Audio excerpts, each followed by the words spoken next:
A lot of the people that you read about are people that I hang out with. Selling Indian spirituality is a big business. Don't listen to Narendra Modi, he's full of shit. The entire clinical trial system in the United States is geared towards the needs of the pharma company, not the needs of the patient. I have many flaws. There are many things you shouldn't learn from me. Like I said, when I met Narendra Modi, I was amazed that I could have intellectual conversations with him. I have nothing better to do, so I might as well try to save the world. Again, getting back to Darji, I've never met anyone like him. Woof woof. Welcome to Kanha. Today I am speaking to Vivek Wadhwa, who is on a mission to help the world. He is a best-selling author, technology entrepreneur and academic who has been a fellow at Harvard and a professor at Carnegie Mellon University, among others. He is also a syndicated columnist who was recognized by Time magazine as one of the top 40 minds in tech.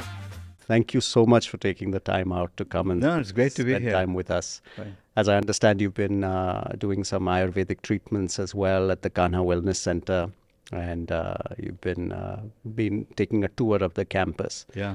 So right off the bat, I'd like to ask you, what are your first impressions of this place? I'm blown away. I mean, first of all, I can't believe this is only 6 years old. The fact that you were able to create a beautiful forest, I mean, a diverse forest in the middle of, parched land, literally. And then there's so much life and vibrancy to it. That's one surprise. The other surprise is the dedication of people. People are not here working because they're working. They're here because they have faith, they believe, they feel inspired, they feel motivated.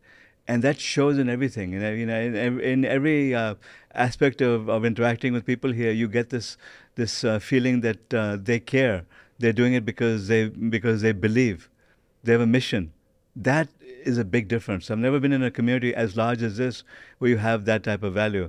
And it's not a bunch of nutcases who are, cultists, because you also have all these bizarre cults all over the world. Absolutely. No, there's just regular professionals who, share common values, who are, trying to do good for the world, which is amazing.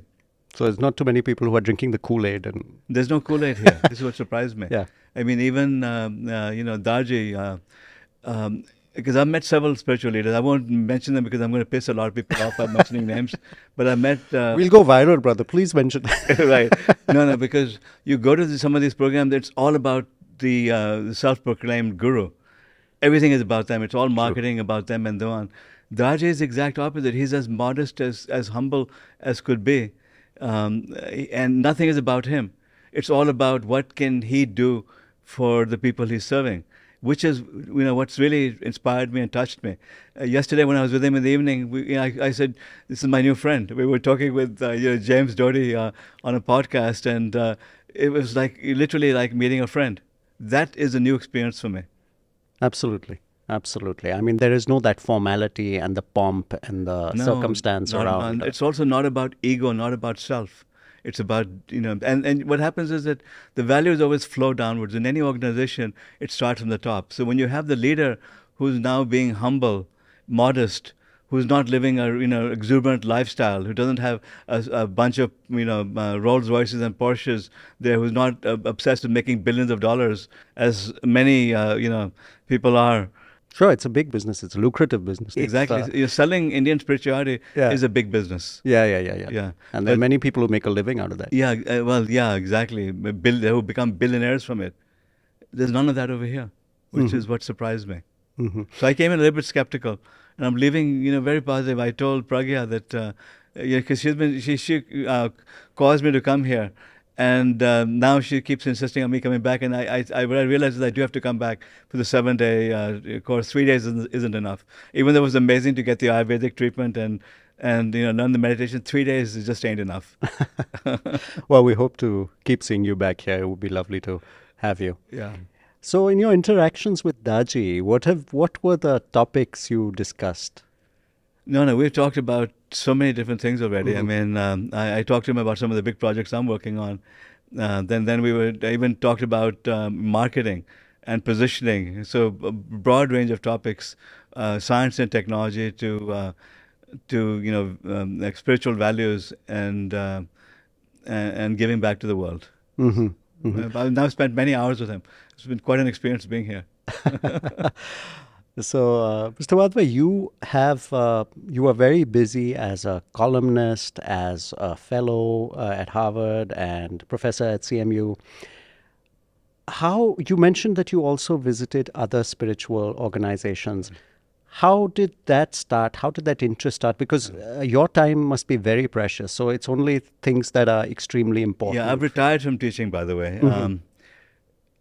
I lost my wife to cancer. Okay, Hmm. that's been about 4.5 years now. And before I lost her, for a year, all I did was try to save her. I mean, I got in touch with the who's who. And being in Silicon Valley, being with the connections I have, I had access literally to the top scientists in the world. And I had several labs. I had two or three labs actually ready to create personalized vaccines for her, except we didn't have the data to treat her, and we lost the battle. I realized that the U.S. medical system is completely screwed up. It's as corrupt as could be. It's all about making money, money, money. The entire clinical trial system in the United States is geared towards the needs of the pharma company, not the needs of the patient. So, Tavinda is my soulmate. She's everything to me. So after I lost her, I checked out of the world for many weeks, for many months. I don't even remember how long. I didn't leave the house for. But what kept me going were her words, because I asked her if I can share her genetic information. She said, Vivek, if my suffering can help others, it was worthwhile. Do Wow. all you can for humanity. She knew me well enough to know that without her, I'd be lost, I'd be devastated. So she actually commanded me to spend the rest of my life helping others. I mean, I always have been trying to do what I can for others, and she knew how that gives me, motivation and happiness. But it was almost like she didn't have to communicate everything in words. I knew exactly what she was saying to me. That her command was that I dedicate the rest of my life to helping humanity. And that's what kept me going. So I put together a grand plan to cure cancer with the amazing scientists who tried to help me save her. And then what do I do with it? United States, the medical system, corrupt as hell. I mean, if I had, tried doing anything grand over there, I would get sued. So then it occurred to me that India is where it's all going to happen. Because why? Because first of all, India doesn't have an industry to protect. It doesn't have a medical industry to protect, a research industry to protect, a pharma industry to protect. At best, all they do here in pharma is replicate Western medicines and do it inexpensively. Fine. So I brought it here. I got a meeting with the Prime Minister, Narendra Modi, and it was a very interesting meeting because his assistants told me, you can't do this, you can't do that, be very careful, talk slowly. Modi and I basically were talking like the same reaction I had with Darji when I met him day before yesterday. That it was almost like we became friends. We were Wow. communicating one on one. Even though I was talking in English, he was talking in Hindi. We understood each other very well. And he basically told his people to do whatever it takes to help me. So Wow. again, long story, but eventually Venkat Ramachandran, who was Ratan Tata's head of Tata Trust, his lieutenant in chief practically, and Moni Kurikos, who was heading up the Cochin Cancer, one of the top oncologists in the world. They were looking to transform India's cancer care system, and we teamed up. I brought with me my advisory board, which is the who's who of the United States, the top scientists in the world, and we decided to work together to transform India's cancer care system to turn it into the most advanced in the world. And Wow. this is happening right now. Within 5 years, India is going to have the best cancer care system in the whole world by a mile. And Wow. so much so. So I've had two meetings with the Prime Minister so far, and amazing. He's as supportive as could be. I mean, for the son of a tea seller, I didn't know what to expect because I'd heard that he's just a son of a tea seller. He was talking to me more intelligently than the CEOs of Silicon Valley companies can Wow. about science and technology. Wow. So that was my reaction over there. Over here, same thing with Darji, that he was a spiritual guru. Again, I thought he was going to talk about karma and reincarnation and spiritualism. No, I mean, Daji is able to talk about science and technology. And, I talked to him about the work I've been doing in cancer. He got it just like that. Then I talked about another project I've been involved with, which is to convert to create plasma activated water. Mhm. The technology has been tested here for the last few months, producing amazing results. So, we gave him an update on what's happening here. He jumped on it and he immediately understood. He was in the podcast yesterday. He was talking about, the free radicals, ionization, linking it up with some of the techniques that you have over here for what's the polarity and so on. I mean, he got it just like that. So anyway, I took a complete detour from where I was. So I started working on curing cancer, and then the agriculture technologies, plasma technologies, and then I realized I can solve another problem that we have right now of medical diagnostics being so expensive that no one can afford them. So why is the American medical system geared towards the rich and keeping the establishment rich? It's because it's focused on sick care, not health care. It's not focused on prevention of disease. It's focused on making money by sending people to hospitals, by pumping them full of drugs and keeping them sick. It's not about holistic medicine. Why does the West fight holistic medicine? Well, because if you live healthy lifestyles, you're not going to get sick. Sure. If you don't get sick, you're not going to make the medical establishment money. So therefore, they pump you with chemicals. They sell you fast foods, which are filled with all sorts of carcinogens and sugars and processed food. The entire system is geared towards keeping us sick. So so the problem I wanted to solve was, how do we now detect disease early enough, in particular cancer? That's what my enemy is. I'm determined to prevent cancer and to cure cancer. How can you now diagnose cancer earliest? By cutting the cost of medical diagnostics to almost zero. So the same technology which is being tested at Kanha right now to transform agriculture and to launch the next green revolution.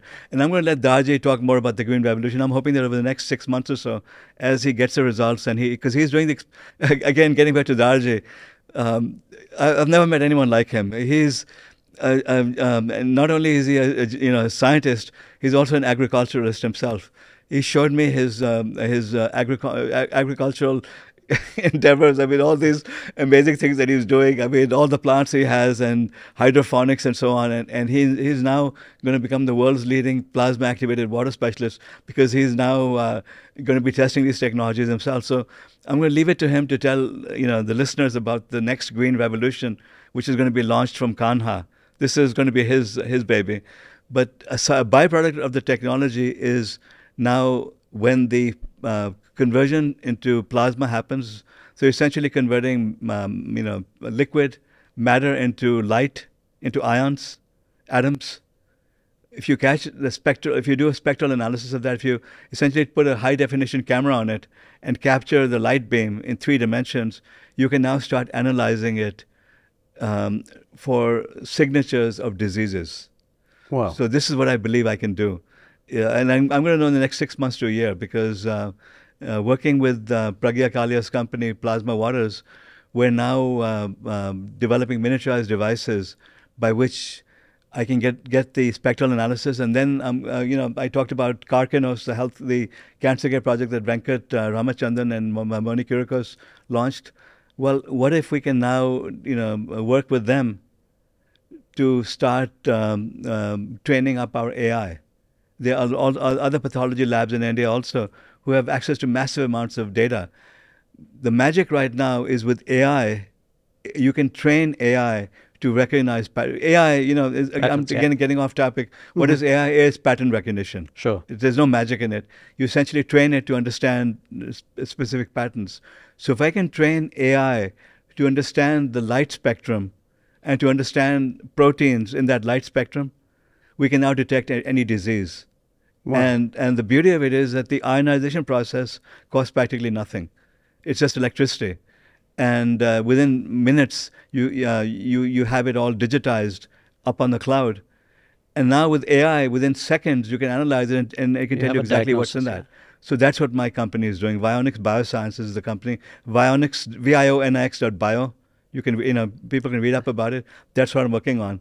I'm not sure if I'm going to succeed or not, right? But as Darji said, Vivek, you're going to succeed because you have your heart in the right place, and you're going to succeed. And he said that to me 3 times. So if Darji says it, I'm going to, take him at his word, because so far I'm not sure if I'll be able to do what I want to do. But if I can, I'm going to transform the entire medical diagnostics industry by making the cost of diagnosing disease almost zero. Because it's not only liquid. I mean, so what we're doing here at Kanha is with plasma-activated water. The initial plan was to do blood. But we realized why blood? Why not urine? We have plentiful urine, and we discard so much of it, many times a day. Sure. Yeah. Versus blood is precious. Well, you can detect what's in the urine. Well, if you're while you're at it, why not breath? Because we've known for a long time. In fact, dogs can detect certain types of cancer in the breath. Even some of the sages, in Ayurveda, for example, they're looking at your tongue. They're looking at specific signals in your mouth and so on. Well, what if you could now detect volatile organic compounds and disease directly from the breath? So this is what I'm working on. A very ambitious project. If I succeed, I'm going to help humanity, help billions of people. If I fail, then, I've done all I can, and I still feel good about it because... No, but I'm sure the learnings would help, no doubt. Even with the failure, it would help. Let's see what happens. I mean, so this is what I'm doing now. This is what I'm dedicating my life to now. That sounds so exciting. It's really fascinating. I wanted to understand this spectral analysis that is done, say for a patient, that will be done through a liquid sample, either urine or blood. The low-hanging fruit is breath. That you essentially breathe into. You go to the doctor's office, you go to a clinic, you go to a supermarket, you go to a school. I mean, anywhere the device is, a device the size of a computer printer, or, and you breathe. You essentially breathe into it like a breathalyzer test that you do. Sure. And immediately it analyzes the information, stores, takes it, uploads it to the cloud, runs the AI tools, and gives you the results on your smartphone within 5 minutes or less. That's what the device I'm building. That's incredible. Yeah. That is absolutely incredible. So this is on the diagnosis side. Right. Is there also stuff that you've looked at on the treatment side that you look at? I can only do so much. I mean, sure, of course. You see, I'm not even a doctor. I'm not a scientist. I started my career as a computer programmer, as a humble computer programmer with an MBA. Right, so I've had to reinvent myself many times. I ended up becoming an academic. I could never have gotten into Harvard. I could never have gotten to Duke or Carnegie Mellon. My grades weren't good enough. But by the time I was done, I was at Duke, Harvard, Emory, UC Berkeley, and Stanford, and Singularity University at the same 6 universities at the same time. It was just a challenge for me, but I did it. Incredible. But what I wanted to know was that since you've thought about and been involved with cancers for so long, and it's been kind of 5 years. That's all I focused on is cancer. Absolutely, right. Absolutely. So, do you see any silver linings on the treatment side also? Yes, because this is why I'm focused on diagnostics. Because if you can catch cancer at stage 1, you can cure it. You can treat it. You can treat it with lifestyle changes. Right. See, Indians in particular, they turn a blind eye to the stupid things that they're eating. We eat this chemical-laden food, knowing even if there's a sign on there saying, "Hey, this can cause cancer." Okay, they're careless about it. Well, if they did a test and they're told they have stage 1 lung cancer, they're going to stop smoking. Right, they're going to stop their BDs and their cigarettes and stuff like that immediately, because they'll know that if they continue the way they're going, a year or two from now, they're going to die from this. There's no higher motivator. So that's, again, easy one.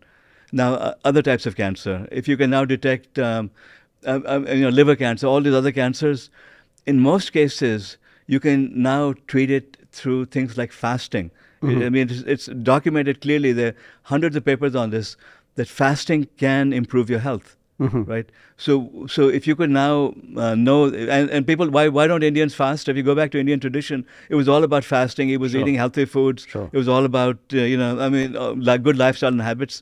We succumbed to the West and we became like them, right?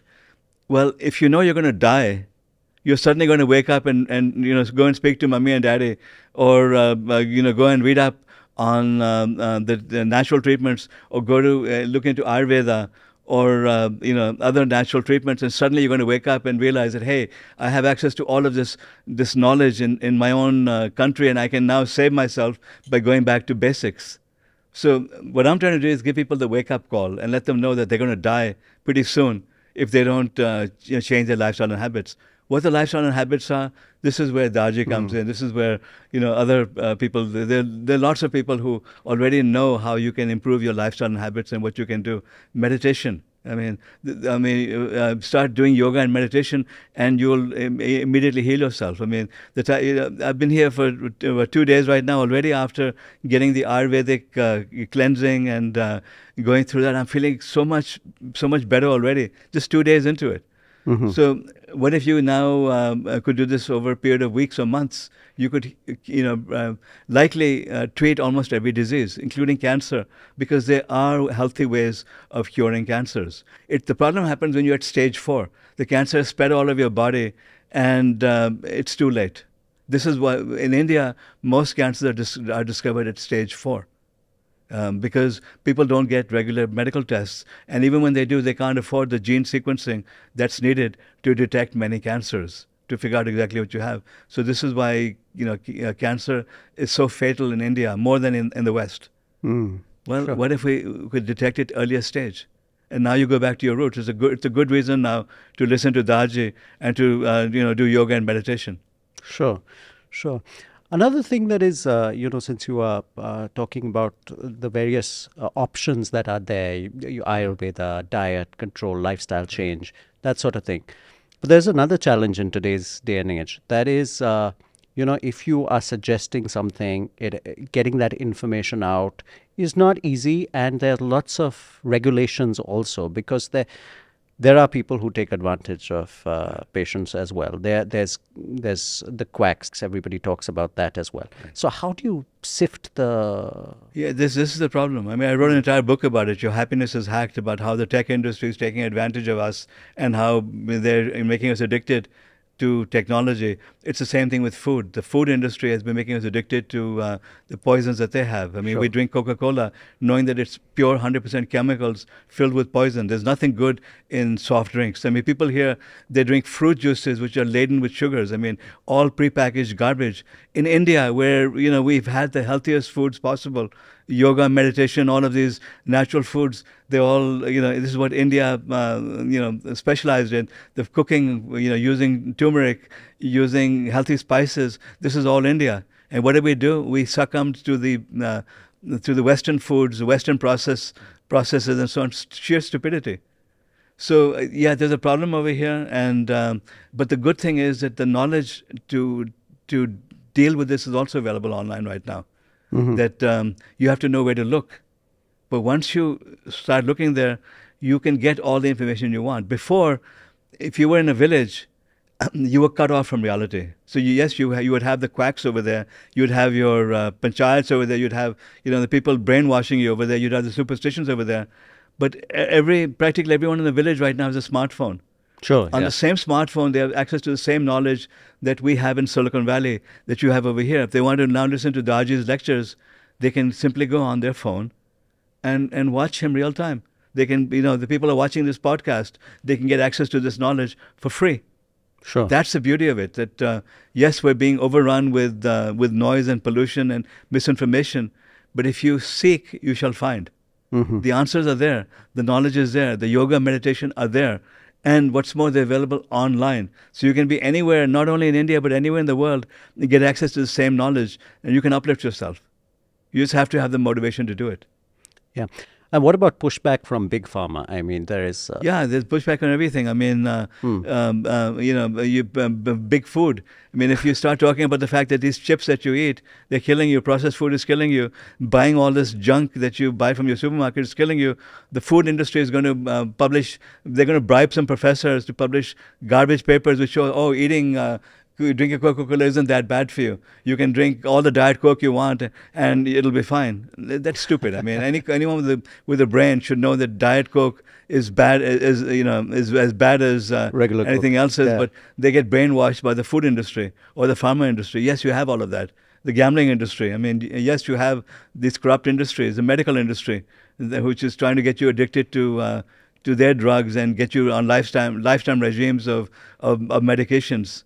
Antibiotics the way they're prescribed in India, as if it's, churn. I mean... Yeah. In fact, they don't even have to be prescribed. All of us have them at home, and we prescribe them to ourselves. Yeah, exactly. it's like eating churn in India, that you just pop a pill and you think antibiotics are fine for you. Antibiotics destroy everything. They destroy your entire microbiome. They destroy everything living that could help you heal yourself. But you do it in India. Yeah. There's this very cavalier attitude to, देखा जाएगा, कुछ नहीं होगा. I know. Well, देखा जाएगा, then you're going to get cancer and you're going to die and you're going to suffer. Yeah. That's really what the net result is. Do you think the overriding philosophy that a lot of us Indians have कि जो किस्मत में है वो तो होगा, that No, because contributes to it? because I think the message is that you make your own kismet. That you have a lot of potential. All of us have great potential, but we can rise above it. These are some of the lessons that you folks are teaching over here. Absolutely. Daji wrote a book called Designing Destiny. Yeah, How exactly. To, destiny is one thing, but you could design it. I have a copy of that book. I'm going to read it over the next few days. But you're right. You can make your own destiny. Your karma is really your potential. It doesn't mean that you're destined. You came to this planet to eat Lay's potato chips and to drink Coca-Cola and Pepsi and to poison yourself with these chemicals. You don't have to eat processed food. You can go and buy fresh vegetables and eat fresh vegetables.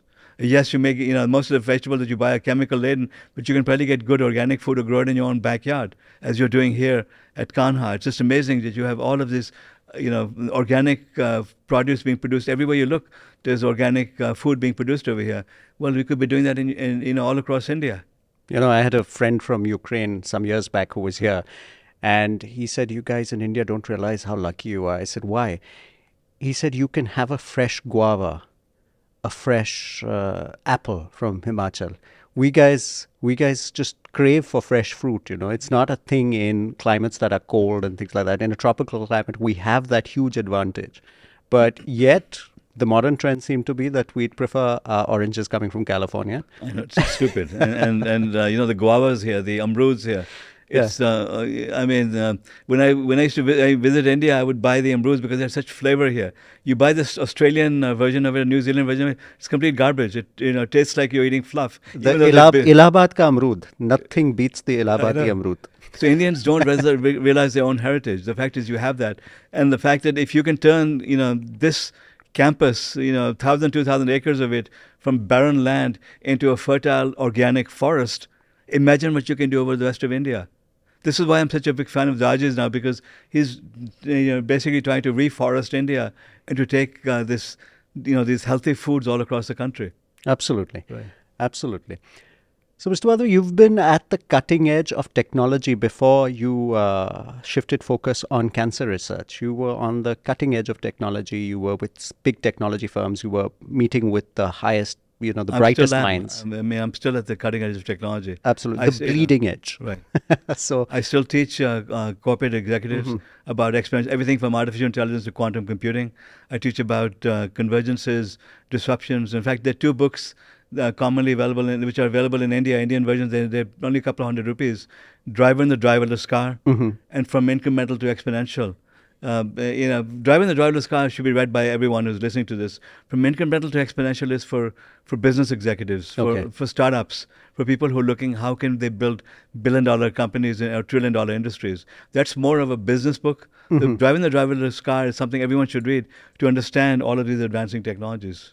So there's a big debate, of course, that where we feel technology may be getting too involved in our lives, and there's the other side of the fence where it's making our lives so much more convenient and comfortable. And that's what Your Happiness. That's another book which is available in India. Your Happiness Was Hacked. There's an Indian version of that as well. So that book covers exactly what you talked about. The fact that technology is making us addicted. Yet technology is good. So it basically tells you how you can use technology to improve your lives rather than become, a victim of technology. So, and you've also been, of course, a columnist syndicated all over the world. What do you think are the future trends in technology? Where do you think the evolution is going in the tech world? It's not one thing, it's multiple. In the next 10 years or so, we're going to have flying cars. We're going to have drones delivering our food. We're going to have, with synthetic biology, we're going to be able to grow mangoes in the Jaipur desert. We're going to be able to cure cancer. I'm talking about myself now. I had the ambition of curing cancer. Not only cancer, we're going to be able to cure every disease. We'll be able to now have medical diagnostics, which are inexpensive. Again, this is something I'm working on. We will be able to 3D print meat. I mean, here at Kanha, you're not serving meat. Well, I'm going to challenge Daji. What if you could synthetically produce it? You could have a printer. You're synthetically producing protein. You haven't killed a cow. You haven't killed a chicken, except you have the same protein as that. Next 5 years or so, 3D printed meat will be about the same cost as animals that you slaughter without slaughtering animals. I mean, Will you plant-based meat is a big thing already. I mean, it's available in forget all about the... plant because that still requires plants. Sure, It's still sure. expensive. What if you could synthetically produce protein, which looks and tastes just like beef does Uh-huh. that come from cattle? In the next 5 years or so, that's going to become possible. In the So, next 10 years, the cost of energy is going to drop to the point of cell phones. I mean, if we go back 10 or 20 years, it used to, I mean, people used to have landlines, and it would be, try calling America, you'd have to book a sure, call. It would cost you, a bomb. yeah, hundreds of rupees. Now every person here has a smartphone, and they're able to call anyone anywhere and do video calls and so on. So the cost of energy is going to drop to that point. The cost of battery storage is going to drop exponentially, which means we're going to have self-driving electric cars even on Indian roads. Because eventually, I mean, this will take longer than anything else. We'll have self-driving cars on Indian roads as well. Um, all of these things over the next decade or so. And this is just the beginning. There, I can go on and on and on about all the things that Absolutely. are going to become possible. So we have the chance to uplift humanity itself in the next 10 or 20 years. So true. I mean, it sounds weird right now that all this will happen, but we are the generation that also saw telegrams, people sending telegrams to each other, Right. where each character you had to pay for. So We had life is... fax machines, We had cassette fax machines. players, Yeah. Yes. VCRs. Remember those? I know we have some relics right here. VCR? Oh my God. Yes. I haven't seen one for many years. Remember those telephone booths we used to have? We also had the laser disc in between. You remember the laser disc? Those big Oh, yeah, yeah, LP-like yeah. things that used to play movies? They're It all was... gone. It's all digitized. It's all here in your hands. And this is more powerful than the Cray supercomputers of the 70s and the 80s. The Cray supercomputers, which could not be exported to India from the United States. This is 100 times more powerful than the most powerful Cray supercomputers of the 70s. And Absolutely. no one, Absolutely. They don't stop you at customs when you try to get into the country. Yeah. There was a time when 256 MB SD cards you used to get, and you thought you had a lot of storage Yeah, space. you Now got it's... 20 gigabyte now. Yeah, Right. yeah, and it's just going to get exponentially more. But there are a lot of naysayers to this also. There are a lot of people who say that technology will kind of rule our lives. It will take the individual decisions out of, it will make the decisions for you pretty much. Yeah, technology is good and evil at the same time. That's Yeah, why yeah. Driving the Driverless Car, the book, it goes from everything from AI to advances in medicine, to synthetic biology, to quantum computing. And it talks about the good and the bad of every technology. And the book postulates that we have a choice now between creating the amazing future of Star Trek or the darkness of Mad Max, where society is ripping, itself Dystopian apart. world, yeah. They're both happening at the same time. Where are we going to be? That is up to us, because it's good and evil at the same time. And what do you think about human consciousness? While technology is advancing at a great, great level, we still see there is, at a human level, we have so many problems in the world right now. I mean, there's turmoil in different parts of the world right now as we speak. Do you think that mentally and at a consciousness level, humanity is evolving the way it should? No, in fact, we haven't had software update to the human brain for tens of thousands of years. We're stuck in the past, whereas technology is advancing exponentially. But the good news is that we do have the ability to upload our consciousness, to upgrade our consciousness. That is now in our own hands. So again, if you go back to yoga and meditation, and if you go back to the basic principles that Indian society is based on, we can uplift ourselves and come together as humanity and do amazing things. So we can, but this is why, going back to Indian cultural roots is so important. This is why I'm saying, forget about all the crap from the West. Forget about the Western lifestyle and the habits. Go back to your roots. Understand exactly where you came from, and understand the power of of these things that our ancestors taught us. Again, getting back to yoga and meditation. That is what's going to save humanity. Yes. You've also mixed with people who are, amongst the wealthiest in the world, also the most innovative people in the world. I mean, you've been friends with Elon Musk. And do you feel that wealth, just being wealthy, is enough, or you need to have your heart in the right place too? No, no. Look at what happened to Elon Musk. I mean, he went to the dark side. I mean, he's become a nutcase. I mean, because the money and power has gone to his head. Mark Zuckerberg. Long ago, I used to admire him, and I would have called him a friend. I mean, but I started. I mean, in Happiness Was Hacked, I talked about the fact that Zuckerberg is now using technology, sees social media to profit from it and to destroy us. What happens to these people? So I live in Silicon Valley. A lot of the people that you read about are people that I hang out with. Some of them are still my friends, right? Some of them are, because we haven't gone too much to the dark side. The trouble is that they begin to believe their own press. They begin to believe that they are gods because they've succeeded in something. They became so rich, so therefore they must be doing something right. This is a big problem because they end up getting away from their own consciousness, from their own souls. They become addicted to the money that they have. This is why very often they end up committing suicide or just imploding, self-destructing. This happens over and over again to these billionaires. They're the most, I know several billionaires. Apparently, I know many, many billionaires, okay? And they're the most despicable people in the world. Why? Because they believe that they're this God complex, and they're lonely, miserable people. I mean, you think that when you have so much money, it brings you happiness? No, not at all. In fact, quite to the contrary. That after a while, money destroys you because you become obsessed with making more and more and more.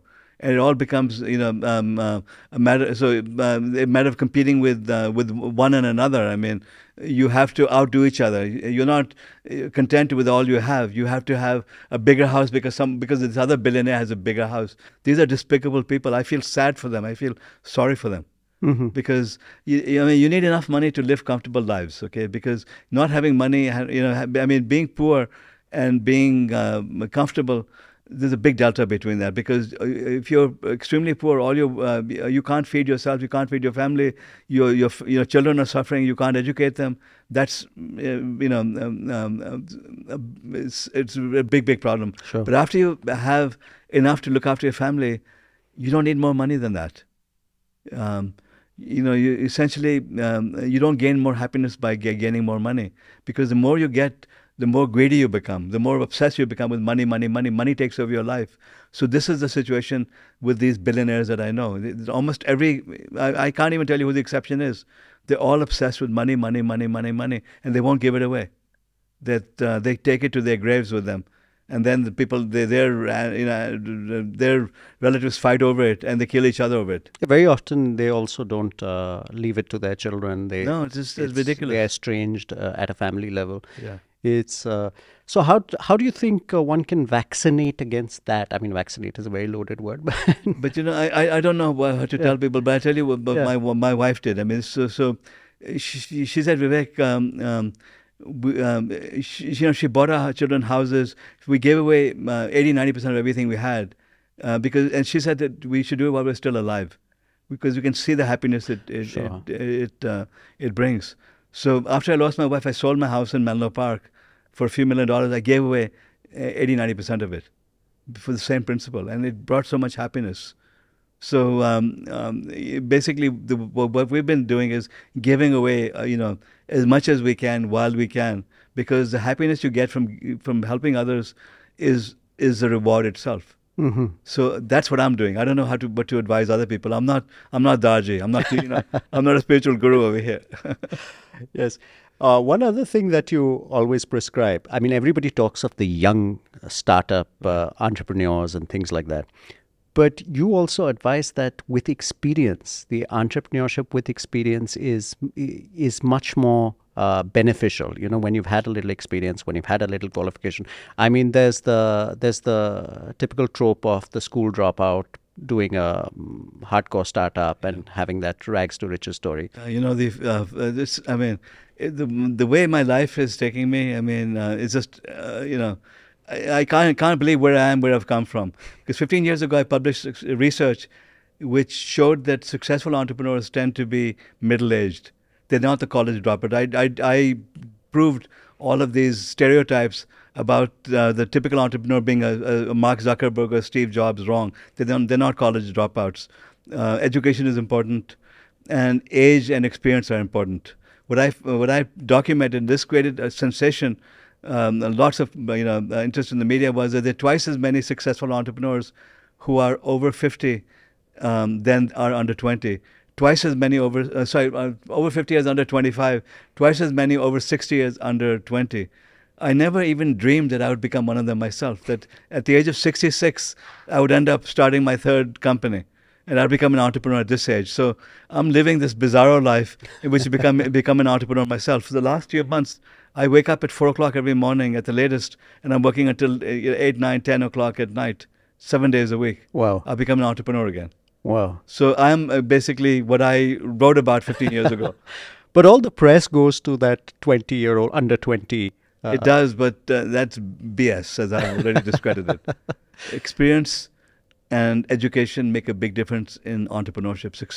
Success is predicated upon your experience, your education level, the people your management team. There are many other factors to success, not the young, brash college dropouts. That's Silicon Valley stupidity. I mean, in India, people are more sensible than that. Well, we hope so, certainly. Recently, we've had a big controversy with Narayanan Murthy talking about the 70 hours a week, that work culture. So it's all about toxic work culture and the hustle. So where do you stand on that? I'm working 70 hours a week again, right? So I mean, for a while, I was helping the Carcanos people out. I was helping the Plasma Waters company out, and then I was planning my next hiking trips. I went hiking to the Himalayas and Kashmir and so on and so on. And now I'm working 70 hours a week, like what Narayan Murthy talked about.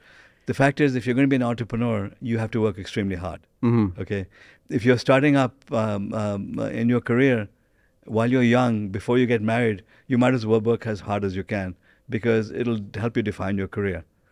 With 70 hours a week, I don't know if that's the right thing or not. I don't advise people to join Infosys or join Tech Mahindra to work 70 hours a week, because all you're doing is you're being free labor for them, and Sure. the company's profiting from you. Sure. So if you work for any of these big IT companies, don't listen to Narayan Murthy. He's full of shit. But if you're starting up a company, if you're now starting your career, work as hard as you can, because that's how you succeed in life. Even if you're working at a big company, spend the extra 35 hours you have learning more, learning about new fields, writing software, learning AI. I mean, whatever you might do, work hard, but you don't have to work for your company hard. Don't waste your life on working for your IT company or your employer that's going to take advantage of you. That's when Narayan Murthy is wrong. He may want cheap labor like that. So I'm all for the 70 hours a week, but not when you're working for a big company. There you work your 9 to 5, you do your job, get your salary, but you start thinking about how you're going to now build your next career and get the hell out of the big company. Related to this issue is the thing that is talked about very often now is work-life balance. So how did you personally manage that? It's very hard. When I founded 2 companies, and my wife, fortunately, she was there to look after the children and so on, and she would encourage me to work as hard as I had to, because when I started my first company, it required a lot of intense work. I mean, to build my career required a lot of intense work. So this is why my wife was critical, to me achieving work-life balance. It's very hard, and there's no simple recipe for it. So now I have nothing better to do than to work. So there's no such thing as love. I'm working 7 days a week. I'm day and night. Because I have a mission now to help billions of people. Mm-hmm. So that's what motivates and inspires me. Mm-hmm. So it's a personal thing. I mean, when you can and you have the ability to work hard, work hard. When you have a family, you have to dedicate yourself to your family.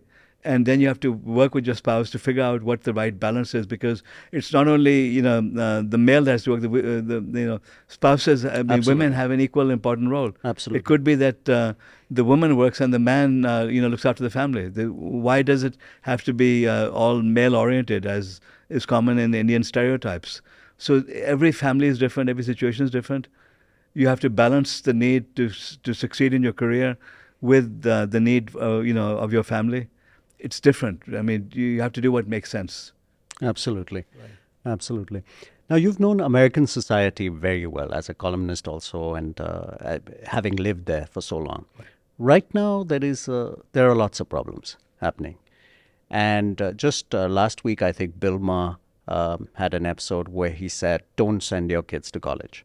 Because Now, Peter Thiel and I have debated this. If you Google Peter Thiel, Vivek Yes, Wadhwa, yes. I squared debate, you'll Yes. see that I debated him on why, because he said, don't go to college, you don't need to go to college. Yeah. He had this Thiel fellowship in which was giving kids money not to go to school.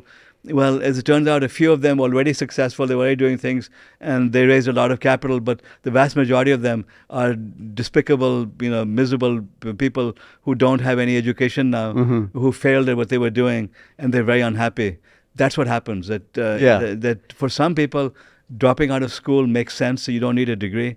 But for the vast majority of people, you need at least a bachelor's degree.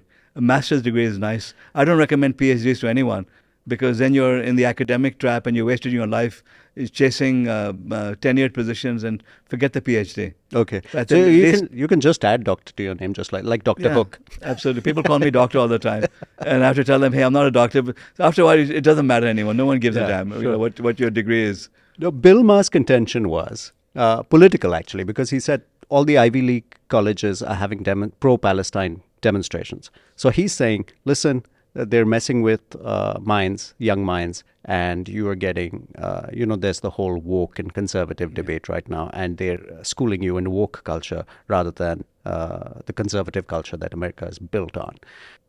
Where does America go from here, where there's so much division? There's so much division in India as well. There's so Sure. much division all over the world. So, America has problems. They're screwed up in many ways, but so is India. So is the whole world. There's no easy answer to that. This left-right polarization is happening globally. And yes, I mean, some academics in universities are extreme leftists because they live in the ivory towers, they have tenure, they can do whatever they want to do, and then they, you have these extreme groups and so on. But it's on both sides. You have extreme left, extreme right. But that's the way it's always been. I mean, before it was all localized, and you wouldn't see it. Now we're seeing it because all the knowledge is available to everyone, and you can see what's happening here. Humanity is imperfect, right?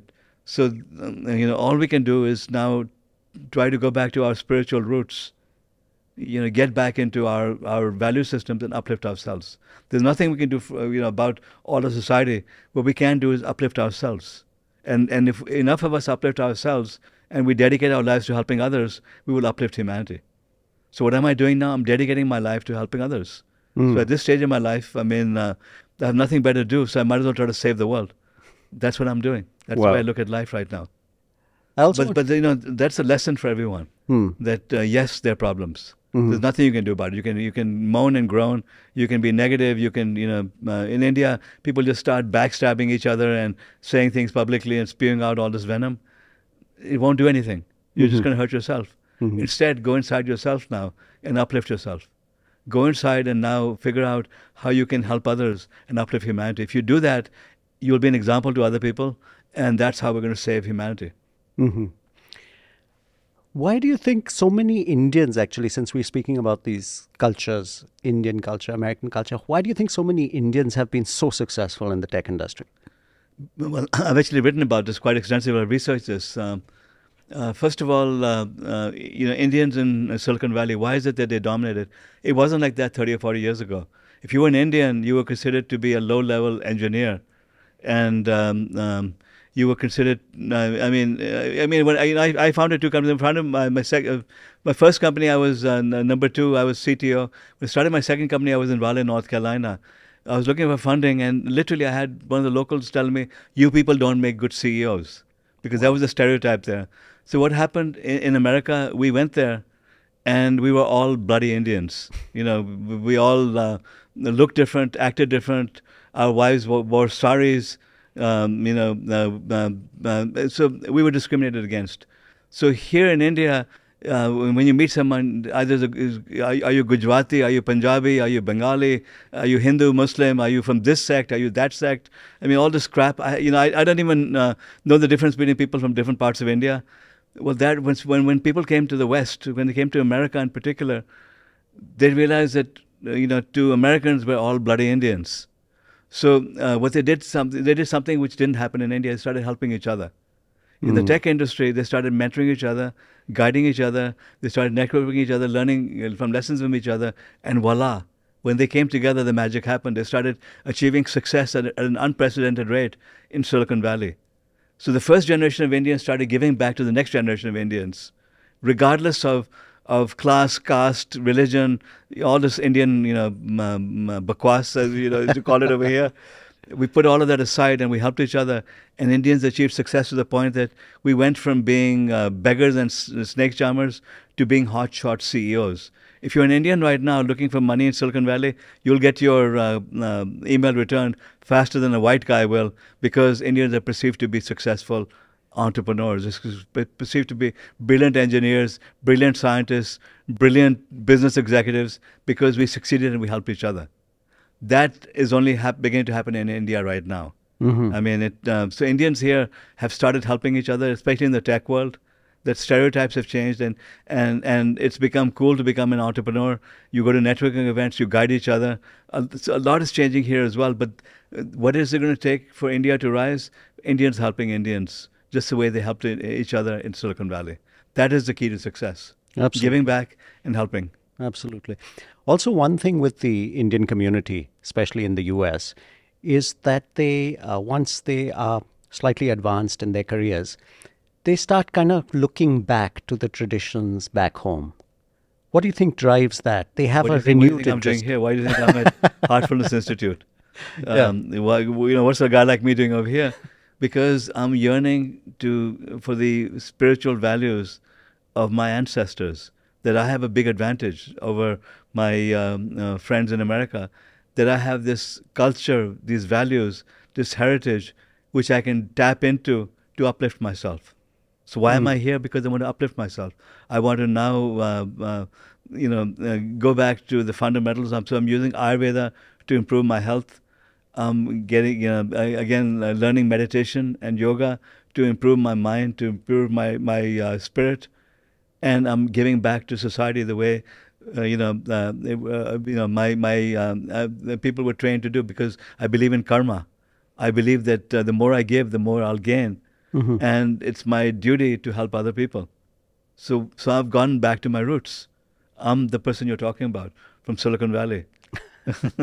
I wish more people didn't have to do the going to Silicon Valley to discover their roots again. Well, Indians, if they're not realizing what they have here, they're stupid. The fact that people look to Silicon Valley to learn, forget it. You have all the knowledge here. You have the knowledge of the sages, the ancient wisdom over here. And it's easily available to you. And it's, if you come here, it's free. Daji is not even charging for meditation and for teaching all of these things. Everything here is subsidized. It's amazing.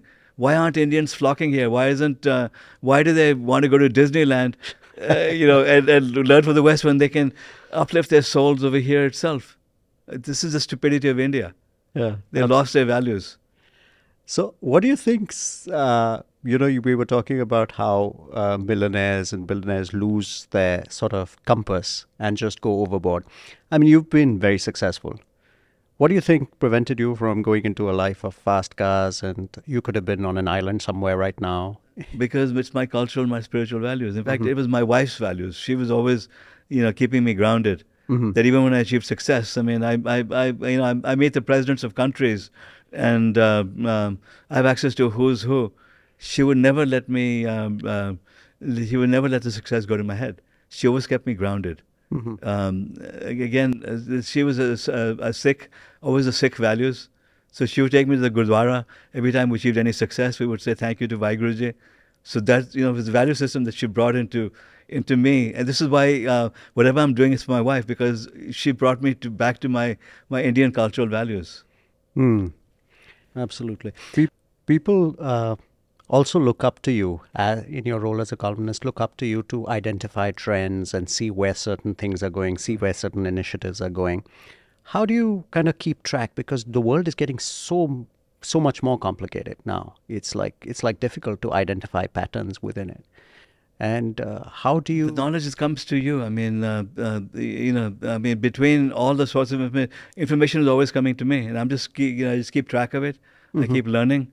To me, learning doesn't stop when you graduate. Learning starts when you graduate. So I keep learning. I keep speaking to people, and I keep up to date on all the latest trends. And I know how to look at patterns. So this is why I'm saying read my books, because if you want to learn about how to look at trends and figure out where the billion-dollar opportunities are, then you read From Incremental to Exponential. If you want to learn the basics of advancing technologies, you read From Driver in the Driverless Car. Cars. These books are only like 200 or 300 rupees in India. Mm-hmm. In the US, it costs $30 for the books. Here, you can get them for 200 or 300 rupees. All the knowledge you want, and then it'll teach you where to look for more knowledge. Yes, it's all available to you for free right now on the web. You can even download pirated copies of my books. I don't care. I mean, I don't make any money from these. So get the knowledge from wherever you can. Well, there's also the two words that we hear very often: fake news. Right. How do you sift that out from? It's hard because it's becoming harder and harder. But you have to just have common sense. Go to credible sources, and look at both sides. I mean, so I follow the extreme left and I follow the extreme right, and the truth is somewhere in between.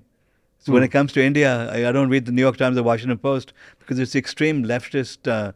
It's complete poison. I mean, New York Times and Washington Post, when any article about India is extreme venom. I don't know what it is, so zero credibility with me. I don't listen to it. I don't get the sources from there. If I want information about India, I'll go to Indian publications and read a bunch of those. Sure. So you just have to be able to, you can't trust any particular news source. So New York Times and Washington Post are very good for certain types of information. So I listen to them on that. But I know, again, where their limits are. So you just have to realize that there's no one true news source anymore. You just have to have balance and use your own judgment to realize what's true and what's false. Absolutely. As common sense, as you said, that's right. You have to apply that. On a personal level, your 70-hour week, what do you do to rejuvenate, to relax? What's your... I come to Heartfulness Institute in Hyderabad. Absolutely. And heartfulness is a practice that you can take wherever with you. So this is why I'm here. Absolutely. Because for the last 4 or 5 months, I've been working literally 7 days a week, non-stop. So that's why I came here for the Hindustan Times Leadership Summit to speak there, but I took 4 days off to come here. Mm-hmm. So this is my way of rejuvenating. Mm-hmm. And amongst all the people you've met, we have so much hype now, either negative or positive, about personalities. There's the cult of the personality is still very, prevalent. Is there any one person where you said the hype lives up to the person? Everyone is imperfect. Mm-hmm. Like I said, when I met Narendra Modi, I was amazed that I could have intellectual conversations with him. Narendra Modi is imperfect. So he's doing many things right. There's certain things he's doing wrong. So I don't support the right-wing causes. I don't support the left-wing causes as well. So when I met Darji, I didn't know what to expect. I expected him to be like some of the other spiritual gurus who's obsessed with himself. Quite the opposite. As humble as could be, teaching the right things. So there are a lot of things I admire him for. But he's not an expert in everything. Sure. So all of these people you read about, all these famous people you read about, they have something good about them. There's good in everyone. So what I tell people to do is learn from everyone. Even people that they would not normally think are very smart. There's always something good in everyone. Learn from them. That's such wise words. And even the people who are famous and successful, they have different. I have many flaws. There are many things you shouldn't learn from me. But again, there are things which you can learn from me. So that's the way it goes. Wow. I saw some of your interviews, some of the Zoom calls that you had done, and I couldn't help notice Syed Haider Raza painting behind you, right. One of the Bindu series. Right. Do you have an interest in art? How did that develop? My wife has a good friend. My wife had a good friend, Malvika Bowry, who was sourcing the most amazing paintings. She gave it to my wife as a gift, and my wife put it in my study. So that's why it's there. So it's not that I know anything about art. It was really my wife and her friend who came up with that. It sure beats any virtual background that Zoom can dream up. I can't take credit for all of that. So what are your interests other than technology and the cancer research that is occupying your time? What is the stuff? I mean, look, I talked about curing cancer. I talked about transforming agriculture. I talked about transforming medical diagnostics. Yes. Isn't that enough for me? Yeah, that's more than enough.